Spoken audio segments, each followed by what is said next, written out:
Good evening, ladies and gentlemen. First, a brief kudos.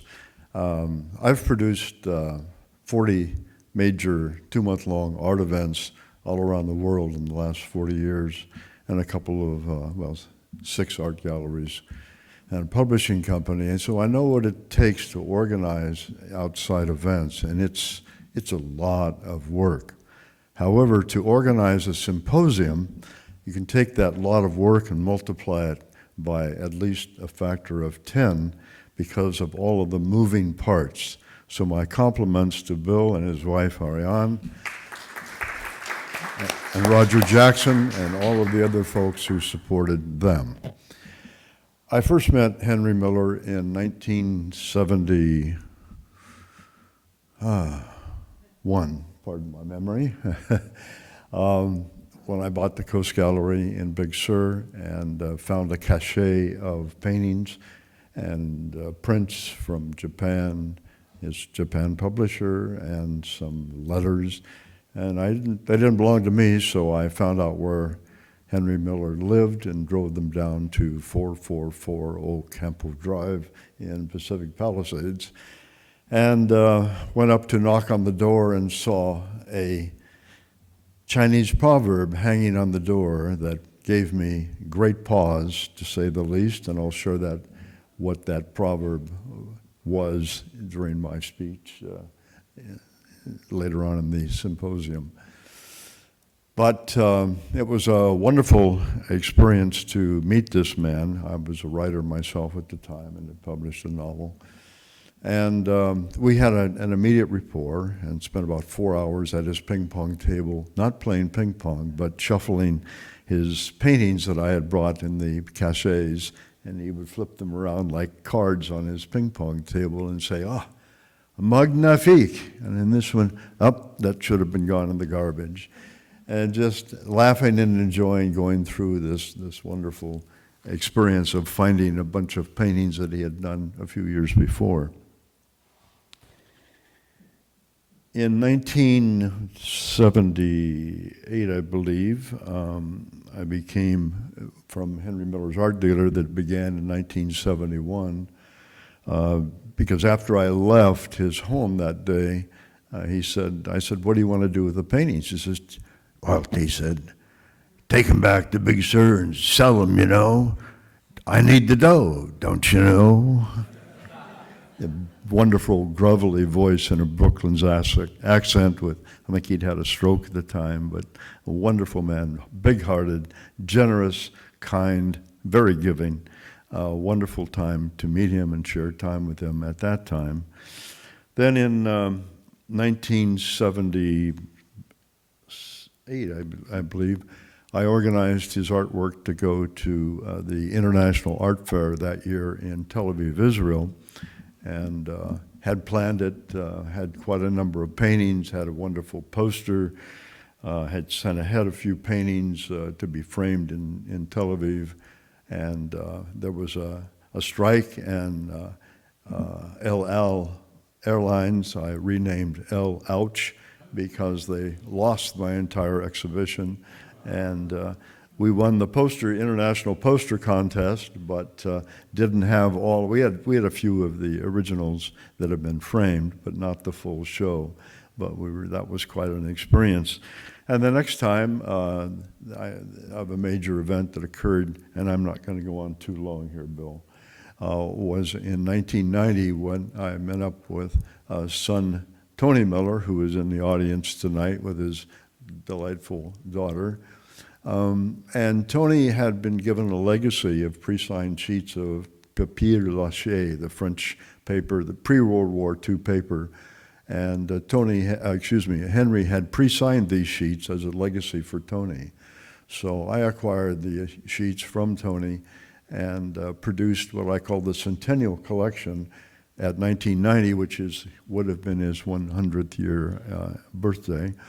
And that's why I called it the Centennial Collection of 25 of the best paintings that I could find. And I did a lot of painting searching, and it was a wonderful experience because he wouldn't sell his paintings, as you probably know. He traded them in New York for art supplies. He traded them in Paris for cups of coffee, and he gave them away to friends, and he bartered them with his doctor, his dentist, and every other medical person he could find that he had an appointment with. He would give them in payment a painting. That's how he felt about his paintings. And his dentist, I believe, wound up collecting 30 paintings at one point. But I had a wonderful sojourn of traveling around the country, especially California, and acquiring the paintings. And I went into a home of a lady by the name of Catherine Winslow, as I recall. And she was a friend of Henry's, and he had given her 2 paintings. And I walked in the door, and I saw them on the wall, and I kind of choke up in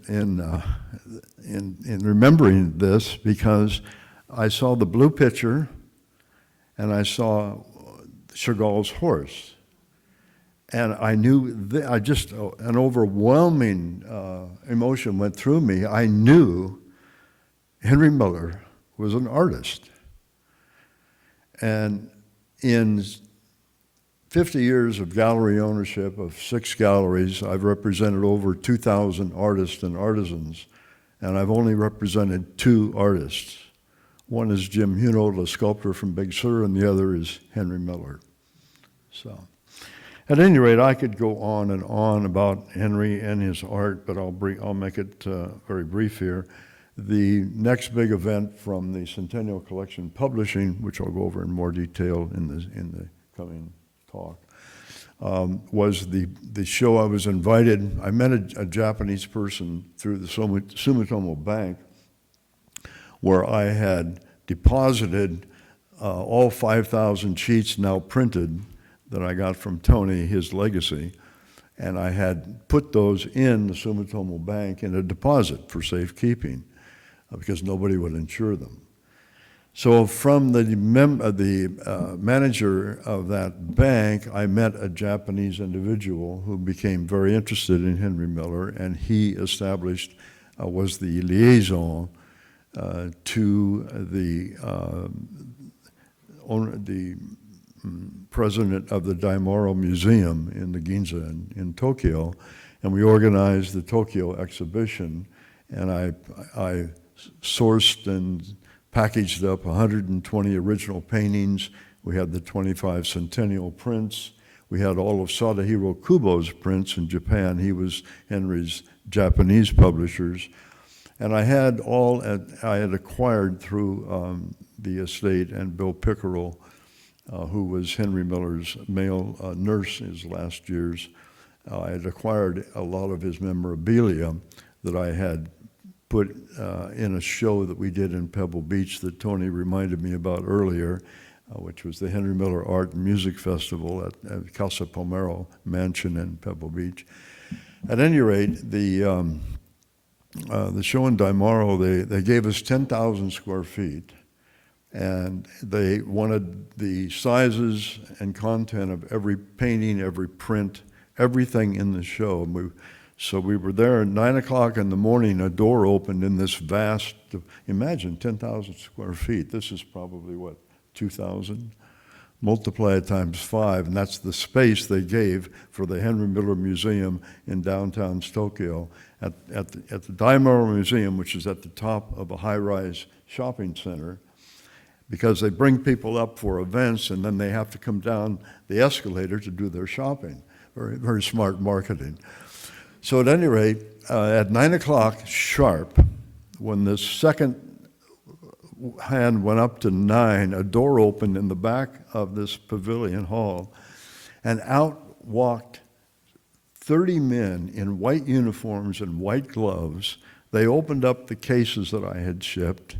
They took out each piece, wiped it off with their gloves, looked at it, checked it off a list, and said, yes, and this belongs there. They knew where every painting, and I've hung a lot of shows, they knew where every painting was going to go in that entire pavilion, and they placed it on the wall, and then set up the memorabilia in a way that it just had all of his effects and his 1925 travel trunk. And anyway, I won't go into those right now. At any rate, that was the last major exhibition And I brought this show here. Bill said he invited me to talk, and I said, sure, I'd love to talk about Henry and his art. And he said, well, can you bring anything? And I said, no, I'll just invite some people over to the house. We've got Henry Miller. We have a Henry Miller house with art on the walls.